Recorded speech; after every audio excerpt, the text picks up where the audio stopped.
सोचते थे वे बूढ़े हो रहे हैं, मैं भी बूढ़ी हो रही हूँ, किसका तो नाम लूं किसका छोड़ दूं। जो मेरे साथ घूम रही थी लेडीज उस टाइम, उनसे चला नहीं जाता, उनकी बहू है, उनके पोतों की बहू है, आज स्टेज पे बैठी हैं। मैं किसी का नाम नहीं लेती, हाथ जोड़ के सभी से माफी मांगते हुए मेरे लिए प्रेम नगर किसी को सजा दी क्या?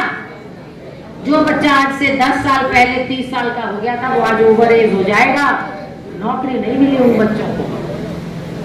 और अभी क्या धोखा देने के लिए क्या स्कीम लेके आए हैं? कौशल निगम, जिसमें ना तो मेरिट देखी जाती, ना रिजर्वेशन देखी जाती, ना परमानेंट जॉब है, ना परमानेंट पे का कोई स्ट्रक्चर बनाया हुआ है, ना कोई परमानेंट पॉलिसी है जिसके तहत कोई ट्रांसफर की जाए। मन मर्जी जिसे उठाया लगा दिया, जिसे मर्जी करी जहां भेज दिया।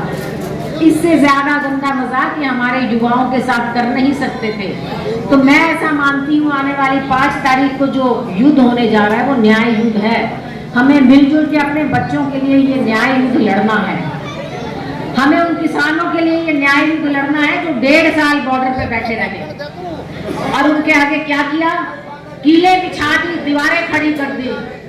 वो इस देश का पेट भरने वाले अन्नदाता थे, कोई दुश्मन की फौज नहीं थी जो अपने ही देश में, अपनी ही राजधानी में नहीं जा सके। आपको उनका बदला अब लेना है, अब मौका आया। हमारी बेटियां जो ओलंपिक तक से मेडल लेके आई, न्याय मांगने के लिए जंतर मंतर पे बैठी थी। अरे बुला के उनकी बात पूछते, उन्हें न्याय देते, लेकिन नहीं, सड़कों पे घसीट के, बालों से घसीट के उनको पिटवाया गया। आज उन बहन बेटियों के अपमान का बदला लेना है आपने। वो अन्याय करते रहे, आंगनवाड़ी वर्कर्स गई, आशा वर्कर गई, गेस्ट टीचर गए, कंप्यूटर टीचर गए। और भाई यहाँ कोई होगा गांव से, हमारी सबकी जो जड़ें गांव से आई हुई हैं, भाई सरपंच भी गए थे, हम तो जीतते हुए। हाँ, हमारी तो सुना है गांव मुख्यमंत्री सुनने जी के मिला लाठी। तो भाई ये सरकार लाठी से चलाना जानते हैं, किसी की सुनना नहीं जानते। अंधे बहरे भूखे संवेदनहीन लोगों की सरकार है, जिनके मन में ना दया है ना न्याय है। मीडिया कोऑर्डिनेटर ऐसी सरकार को उखाड़ फेंकने के लिए ये मौका आया है। आप सब हमारे कंधे के साथ कंधा मिलाकर इस न्याय युद्ध को लड़िए।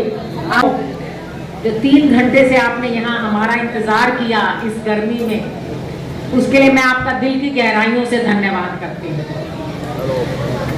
बत्रा साहब ने राजनीति की आपको सारी बातें बता दी, तो भाई लंबी चौड़ी बात करने के लिए कुछ नहीं बचा। आने वाली 5 तारीख को मैं ऐसा मानती हूँ कि ये एक न्याय युद्ध है। और न्याय युद्ध मैं इसको किस लिए कहती हूँ कि पिछले 10 साल में हमारे युवा बच्चों के साथ जो बीजेपी की सरकार ने अन्याय किया है, उसके खिलाफ आपकी वोट डलने जा रही है।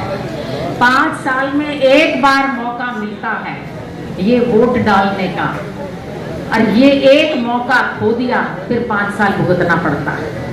बहुत से लोग बाद में पछता के मुझे कहते हैं जी पिछली बार गलती होगी जी, वोट बीजेपी पे दे।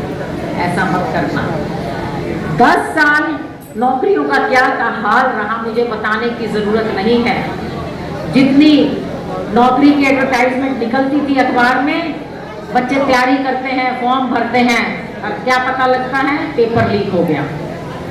आपके पास बीजेपी वाले आएंगे बड़े बड़े झूठे वायदे लेके, बड़ी बड़ी उनकी मैं देख रही थी आज गाड़ियां घूम रही हैं, बड़ी बड़ी एडवर्टाइजमेंट लगी हुई है।